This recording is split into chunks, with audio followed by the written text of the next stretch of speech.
When I'm out in public and a kid stares or goes to ask a question, like, look, she's in a wheelchair or something, and a parent shies that child away, it's teaching that kid that that is something you have to ignore.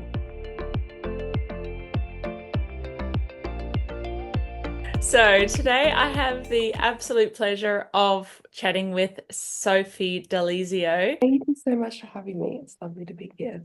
Yeah, so good. It's such a dream come true for me. But before we dive in, I was just going to ask, for people who are not familiar with your story, can you tell us a little bit about who you are and your world? When I was 2, I was in preschool and a man driving a car had a seizure and the car hit the curb and flew over a classroom of sleeping babies and landed on top of me. And we were asleep at daycare waiting for Santa Claus to come because it was around Christmas Oh time. no. And yeah, I suffered third-degree burns to 90% of my body, lost both my legs below my knee, right hand, right ear, and yeah, that was kind of that instance. I was in hospital for 6.5 months.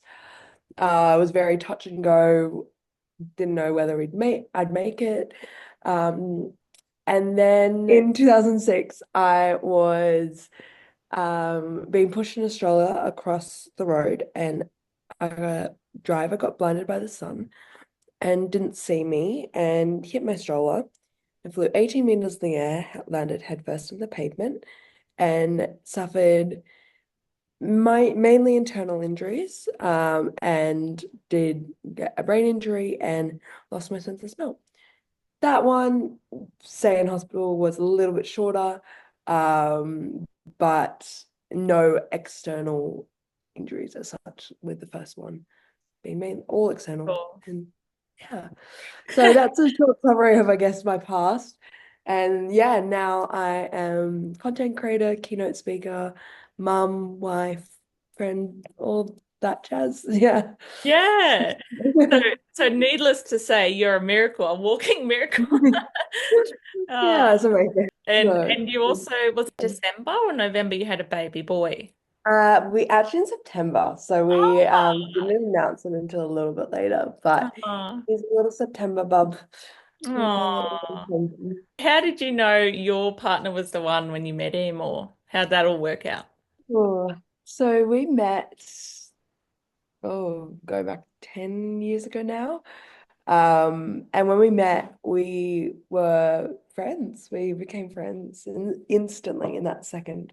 Wow. And I don't know, I just moved schools and he was away when I moved. So everyone built up this huge idea of him, like, oh my God, just wait till you meet Joseph, you'll love him. And I was like, okay. And we met and instantly became best friends. And just, I don't know, it was just like, I think having that. So we were friends for 5 years before we started dating. So I think having that background of like, I knew who he was, and I was, weren't strangers when we started dating.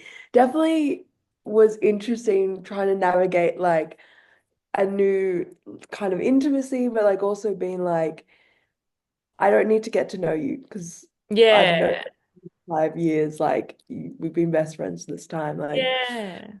you're not a stranger to me, but it certainly made it more fun. Like it was just like such a whirlwind time, but our families were ecstatic. So Oh, oh, I that's so think special. that's how you really know a person. And I think that's what made me know he was the one, is just he was my best friend. And who doesn't, like, I think that's like the ultimate games, Yeah. like marrying your best friend. Absolutely. Totally. Get a house together. Um, so my next question then is like through falling in love, getting married, having a baby, what's this whole journey taught you about love and relationships? Oh my gosh. What matters is love and happiness and Mm, sharing that with people you care about. You don't need much in life to feel utterly and completely fulfilled. yeah. just those slow little moments, whether it's walking on the beach or calling your friend up while you drive, that is what makes life worth living. Yeah, Those 100%. moments. Mm. Wow. Yeah. So true. Hey, it's the love, it's the family, it's the friends, your health that actually make life worth living. Yeah, Beat all the absolutely. extra. Yeah. Mm. I think it took for me to become a mum to understand that. Like the way your child looks at you and values you and looks at you like you're their world really shows you what matters, seeing life through a child's eyes. Yeah. The simple things being present, hey. Mm. Yeah. Um, so with becoming a mom and a wife, did you feel like with everything that you'd been through in your younger years, did you feel like that was going to be something you could look forward to, or was it like, oh no, I'm living as normal as a life as I possibly can, and nothing's going to stop me? It definitely always been a bit of that. Some people call it stubborn, but I just like call it living. But it's look, when you discuss fertility and the Mm, idea of falling pregnant and all that, no one really knows the journey that yeah. they're going to be on until you start trying. Yeah. And it is, it can be one of the most beautiful experiences or it can be one of the most heartbreaking experiences. Mm, Going into this, there was a lot of unknown and uncertainty, and I've never liked to put too much pressure on certain situations. Going into this experience, I just wanted to live it without the thoughts and the pressures of, what if. I just kind of wanted to wait and see what happened. And you can never really prepare yourself for the shift you have inside yourself when you become a parent, when your child is born, or even during pregnancy and all that. So when Frank's came about, it just, yeah, I don't know. My fears for him now aren't anything about what happened to me or anything. It's just my mm, fears for him is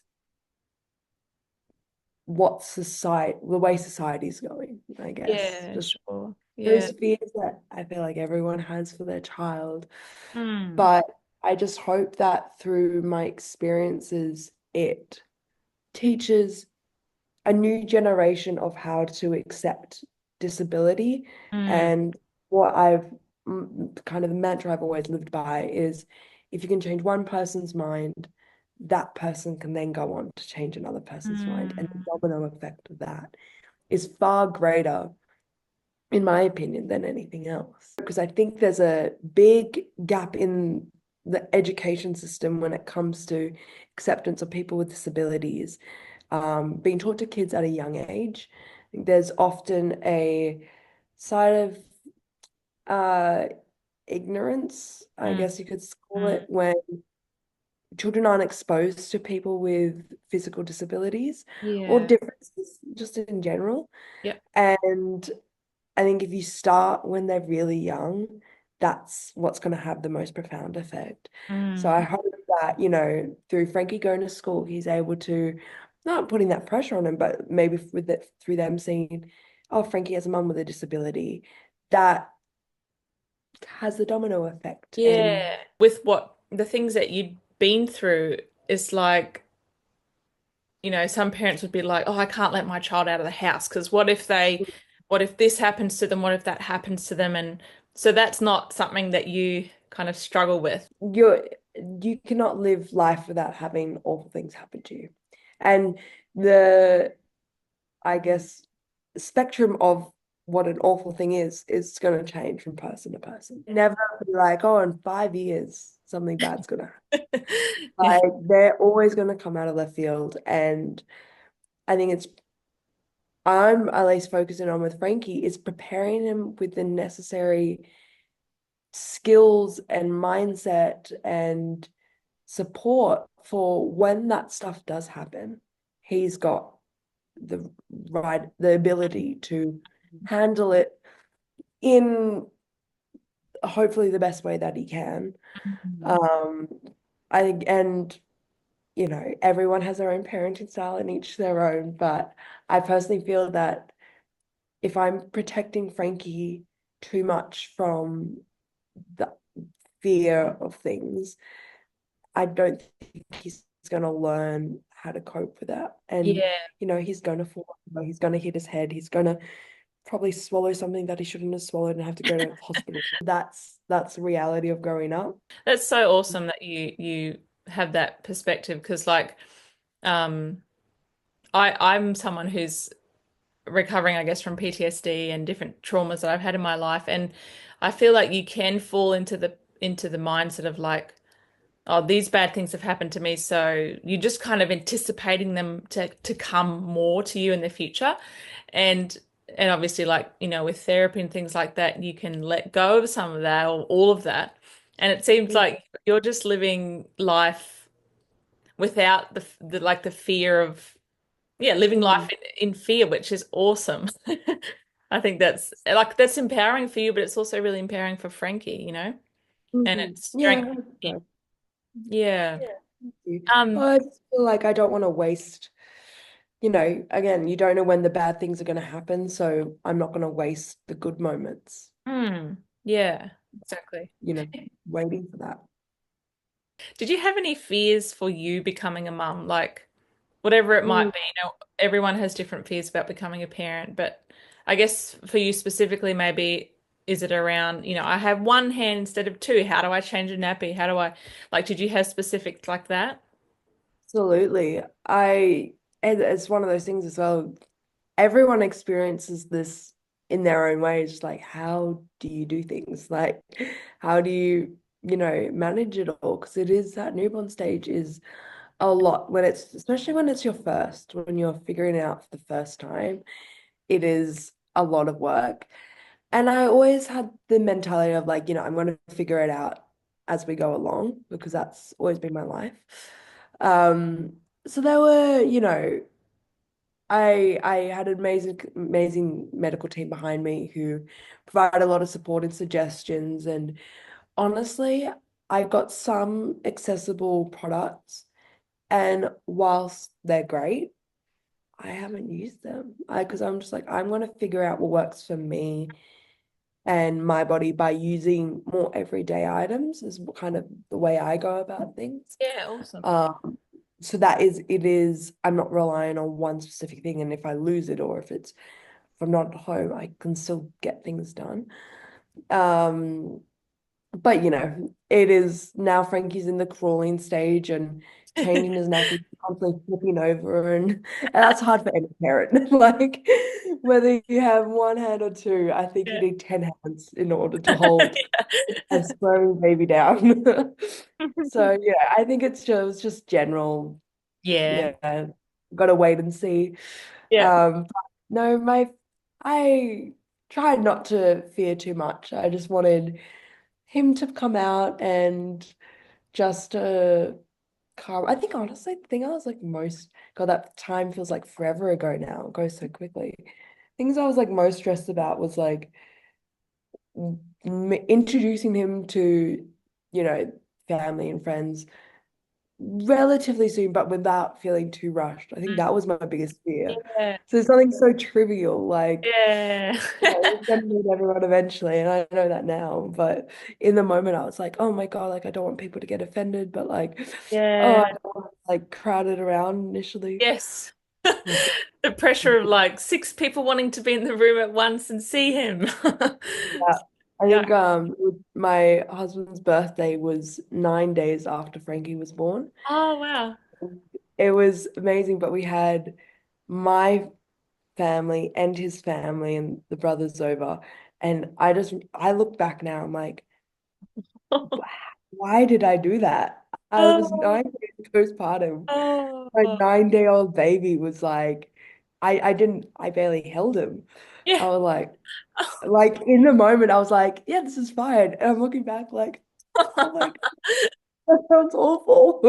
Oh no. Oh, but you do what you do. How has motherhood, how do you feel motherhood has transformed who you are as a person? I don't think I'd recognize myself before becoming a mum now. Before, I used to question everything like, is this the right thing I'm doing in life? Or should I have done this instead? What if I missed an opportunity? I was just so unsure of the world. And the second Frankie was born, I just I knew I can never regret any decision I've ever made because it's brought me to Frankie.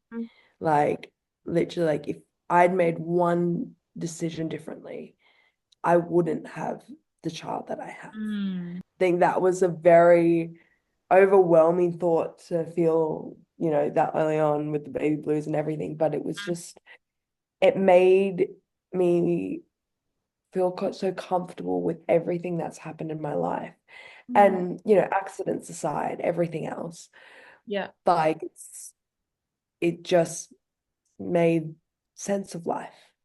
And I think Wow. that was such a powerful thing to be like, okay, like I can wish things, obviously not everything's gonna go your way, but like I've got Frankie because of it. Mm. And I'm gonna make it the most wonderful experience as possible being his mum.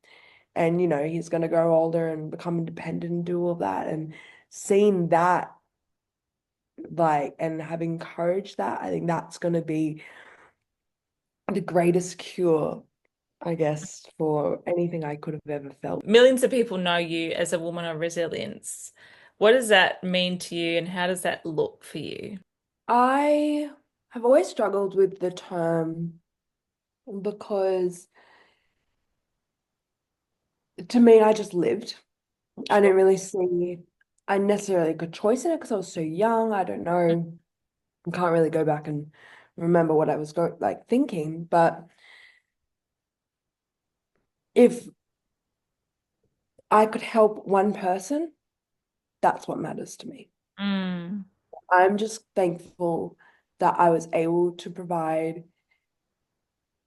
a source of inspiration or encouragement or hope, whatever you want to call it, to get one person through something. Because having been in dark places and suffered with mental health and whatnot, sometimes all you need is that little bit of encouragement. So Mm. knowing that I've been able to do that for other people is one of the greatest joys in the world and Mm. is meant, I can't ever put into words how much that has meant to me. Um, But when I think about it as knowing who I am, I'm just like, well, I'm just me. I'm just living my life and I'm not actively trying to do anything by it. But I think you can go through the worst things and it's always going to be a bad experience or a negative experience. But you can look at life with a newfound love. Like I noticed a lot of people who haven't gone through trauma or suffering or pain get caught up in the sorry, in the smallest of things. Mm. And that just move on. Like there's so much more to life. Yeah, you carry the scars and that's never gonna go away. But it just makes us really value those tiny little things. And like you said, you live with the scars. It seems like you've embraced like literally living with scars and you're not ashamed of it. It seems like, you don't seem to hide it away. Yeah, I know a lot of people who have, but I'm just like, what's the point? Like the world is gonna keep on spinning. I can either hide in my bedroom all day Mm. or just go out and live my life and screw you. I guess Mm. it's like the whole even especially since becoming a mom, I'm like, I want to make an active effort not to wear makeup every day and to have the more natural look and all of that. It's just Mm. like Mm. who else cares? Yeah. if I'm not wearing makeup. Yeah. Like if anyone's going to be walking the street, be like, oh, she's not wearing makeup. Mm. Like, so, like, what's the point of being afraid of what everyone else thinks? So you mentioned before, like you want to use your story and help kids be able to interact with people with a disability better. What advice would you give to mums who want to do the same thing as you? For example, when I'm out in public and a kid stares or goes to ask a question, like, look, she's in a wheelchair or something, and a parent shies that child away, it's teaching that kid that that is something you have to ignore. Mm. And like you, it is so, it is teaching that child that that person, the way they're living, you can't know about it. Mm. You shouldn't focus on that. You have to live, like, ignore it. Mm. And it's like, well, actually, accessibility is a really big issue in society, and too many people are ignoring it. I Yeah. have so many friends who, during the course of our friendship, go, like, I never realized how inaccessible things were until I was like going out with you or doing things with you. And Mm. it's like, that's because people aren't taught from a young age to see the world through those, through that perspective.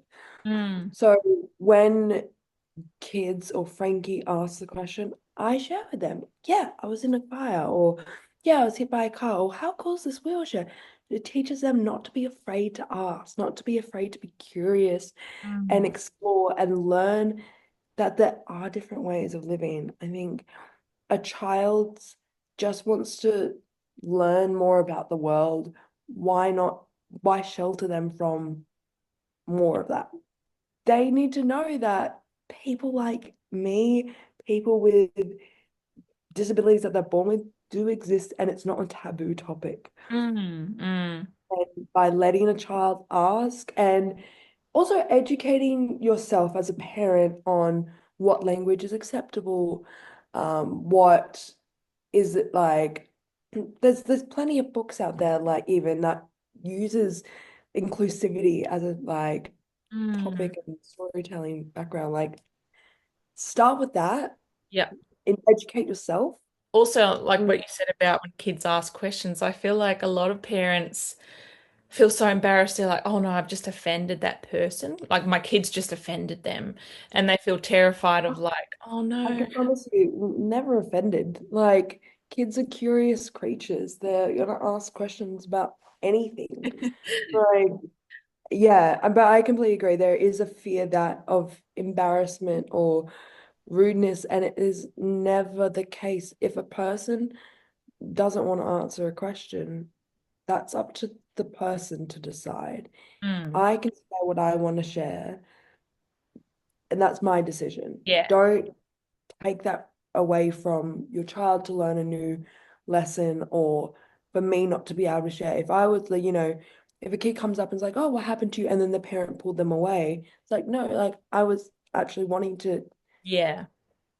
tell that child. Well, like, it's a similar thing when you offer someone to help you. And I often get asked, like, if saw you in the street and you were trying to pick something up, would you like me to offer help? And I was like, yes, because the worst I'm going to say is no, Mm. but thank you. Mm. Like, don't be afraid to ask, Mm. because you don't know if that person, like, that person might want to share, that person might want Yeah. help. Like, don't be afraid. You don't know what the other person's going through. So my last question is, if you could sit across from your younger self today, what would you like to tell her? Oh, it's so tough. Just think everything will be okay. Think you can't explain what life is going to be like when you're a child, because you can only understand a certain amount of life. But just knowing that things will work out, it will all be okay, and you will be okay. Mm. All that I could really say to encompass, Mm. Mm. like, transition that's happened in my life is that, yeah, it all works out in the end. Just Wow. happy, enjoy the ride. Wow. I'll take that for me as well. I take your wisdom and I apply it to myself.